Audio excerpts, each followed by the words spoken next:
Hi there, welcome to the Overtime Chatter, and I'm here with you this evening to recap season 6, episode 17 of Love and Marriage Huntsville, episode entitled "LadyLike."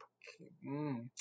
So anyway, we start off with where we left off at the last episode, where she's visiting Kiki, and Kiki talking about all these opportunities that she's having. So when Mel brings up the case, Kiki tells her that she will be vindicated, and we also hear her say this in her confession that Kiki says that she will be vindicated and that she can't talk about the case, anything about it. So Mel says, so that was you in the picture. And she's like, I can't say nothing about it. I thought she was just going to give us that. Because it sure looked like her. So anyway, she asks, Mel asks Kiki was she going to be coming to Tiffany's baby shower. And she was like, yeah. So anyway, she's like, Mel let her know whatever she going through, that she's there for her. And Kiki tell her she appreciate it because she's not heard from anybody, not even from Letitia. So Mel says that tells Kiki don't take it personal. You guys are rebuilding your cousinship or relationship or trust. And when you know something was going on with her and her family and her mom and Marcel and them, did you call her? And Kiki said, no, I mean, I didn't know what to say to her or where to even start or if it was my business. So Mel said, well, you should take the same sentiment in this case, that she don't know what to say to you, but don't mean that she don't care. So anyway, scratch. So the next thing we know, we see the worst scene of all scenes. And this Letitia and Marcel, and he working in this little ass house.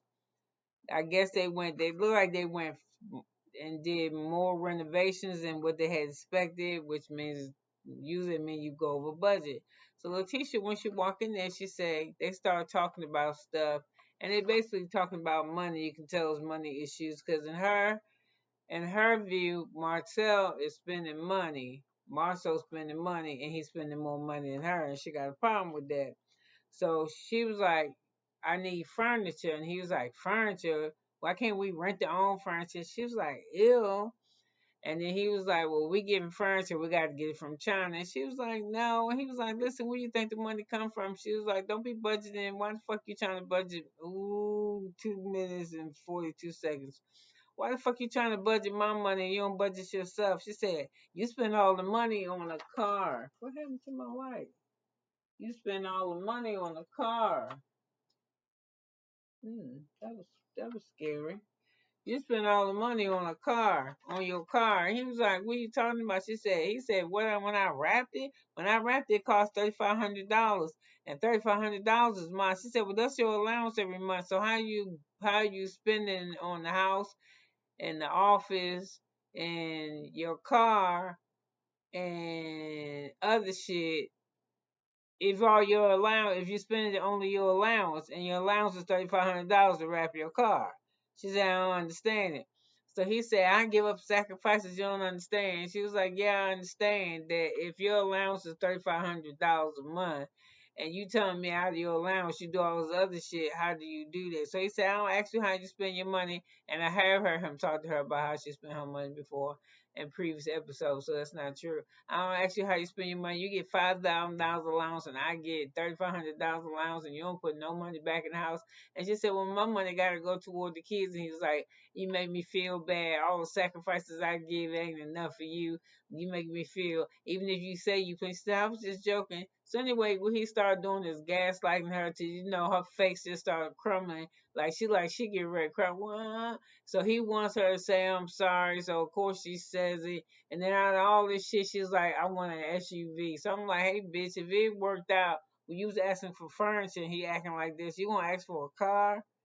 I don't understand that relationship. So, you know, now we at Tiffany, we with Tiffany and Stormy, and we see Tiffany telling Stormy that Mel said that she should give Kiki another chance. They have met at the event space that Tiffany wants us to have her baby sip and see, or Tiffany at breakfast in company with the baby Ace or whatever the fuck is entitled. She she is sitting there telling her that If Kiki can come to my house if she don't steal no locks, well, Mel told me to give her another chance. Tiffany do not like Kiki. She just want anybody to go against her, but the only reason why she ain't letting Kiki come to this thing is because Mel want her there and want her to give her a second chance. Because Tiffany wants Mel to be her buddy. So that's to me, that's why she doing that. So Stormy is talking to her, and Tiffany is telling her, oh, "Okay, I'm getting ready to have my emotional moment now. I'm having my, I got to breastfeed. I got a 14 and a 10-year-old and this. I got my business and I got this." I got this and the baby needs breakfast and I gotta cook dinner and I still gotta be a mother. And then I have to be a wife. And Lou is ever gone. So I said, why you claiming that you gotta be a wife if your fucking husband always gone? Be glad he gone. Well, other shit you gotta do.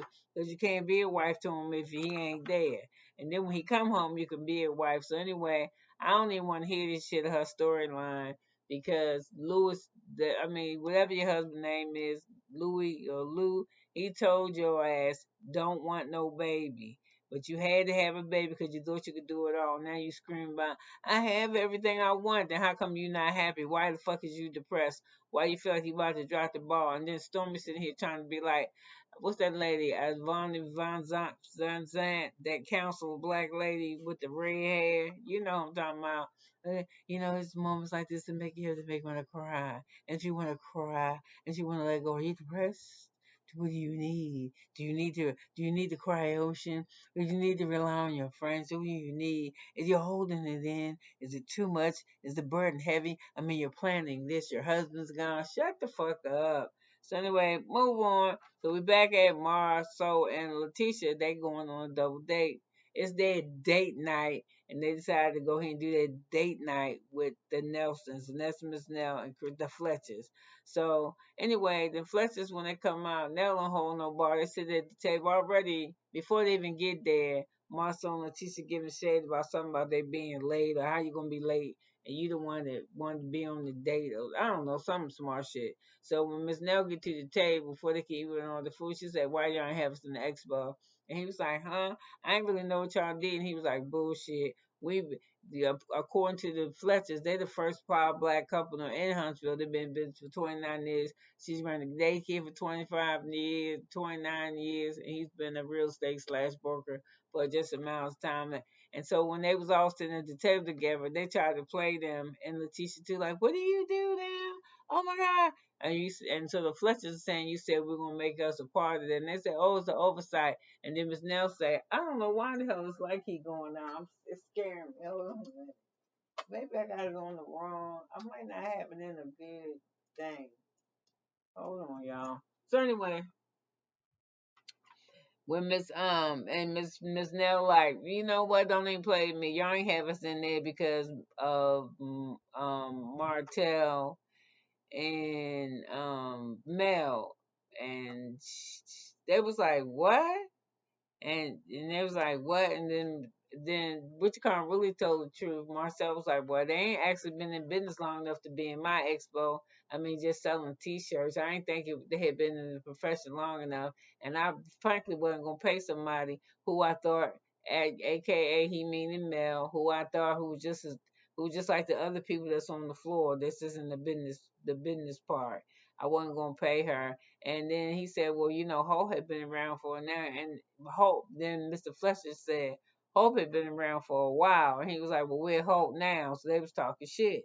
So anyway, then Letitia said, "I have to draw a line in the sand for where stuff going to be at." Because she said, "Oh, okay." She was like, "Oh, so you don't know how to do business like that." So anyway, you can tell it's Letitia that don't want to put Mel on, don't really want Mel around in the group, that she don't really like her. I mean, it's evident. So immediately after they have determined that, when he said, "Okay, it was an oversight. The next time we have a business expo, you could be more than welcome to be a part of it. I wasn't sure to include you. I mean, I wasn't sure if you was a real estate with it." Anyway, Martell was bullshitting because Marcel, he know what the fuck Mr.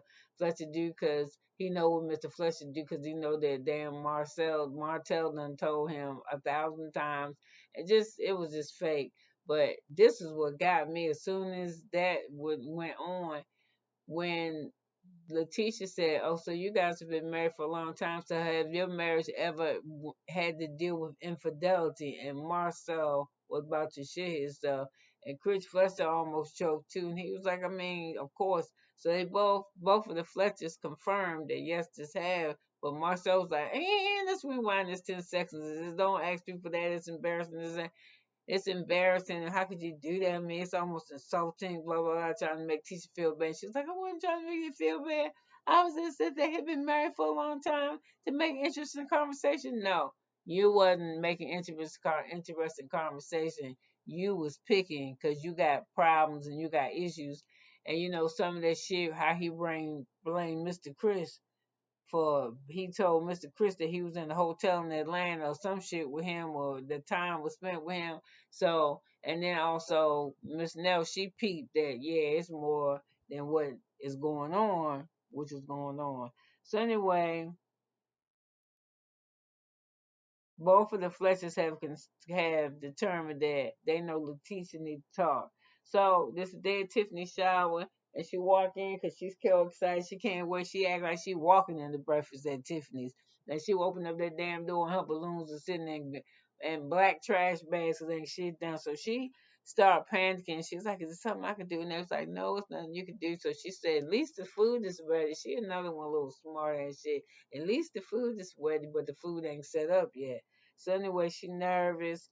And you know, she was like, to the lady, she was like, why you guys aren't ready? And the lady says, fucking issues, this fucking typhoon outside. We had to think strategically. So she said, I can help out you. I need help. I will help out.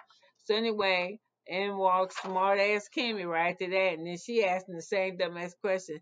Oh, you guys need help with something? And that bitch can see the balloons and shit in the bag too. I don't like Kimmy because I think she's smart ass. So anyway, you know, I'm like, she a Einstein. So anyway, I mean, she says, you know, the place doesn't look like they were. I mean, I know I'm on time, but they late smart shit. So anyway, she said the place doesn't look like it's prepared for us. I mean, the food ain't out and this ain't out. And this what I know is everybody at the party, Stormy, cause Stormy there too. Stormy's like, oh my God, it's a mess in here. What you need, what you need. I don't want Tiffany to panic, you know, I don't want her upset. We have to put this shit together. And all of them keep talking about these damn balloons, but you don't see not one time them pick up one fucking balloon. You don't see nobody get no tape. You just see all of them sitting around talking about all the help that they need.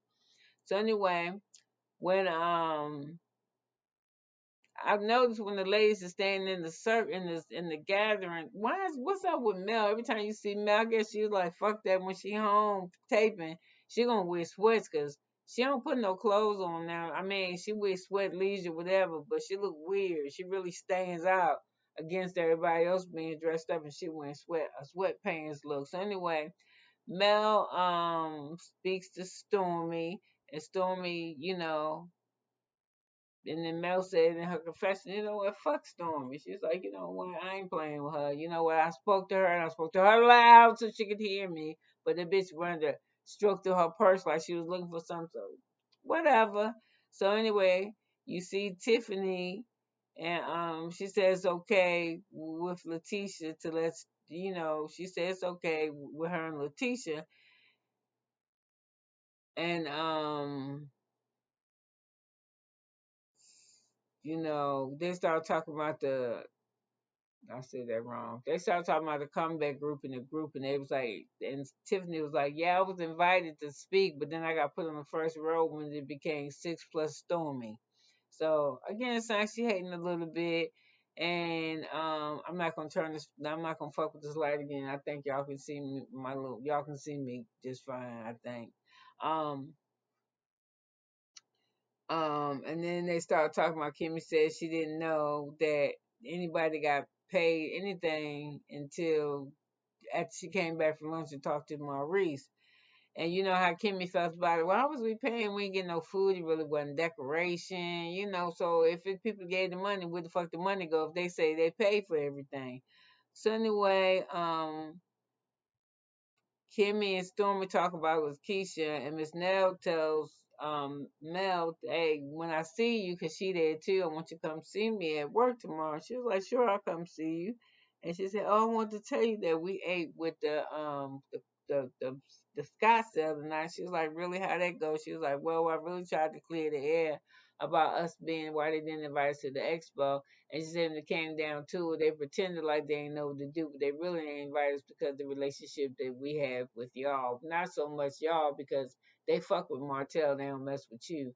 So the clear division is they don't want to fuck with us because of you. And then they said that, you was new to the game. You sell T-shirts. They didn't think that it was important for us to be there. So Marcel told her that that's how she felt about it. So then Mel just loaded her gun and she said, fine, pulled the trigger. And she was like, fuck them motherfuckers, because you know what? I've been in business since 2008 and ain't nobody even know about them Scots till I had the dream. And on my dream, I put them on. I put money in their goddamn pockets. And last time I looked, they sell black T-shirts and she sell blueprint mugs. So what? I sell T-shirts. I make more money than these motherfuckers, and they can kiss my ass, and they just hate us.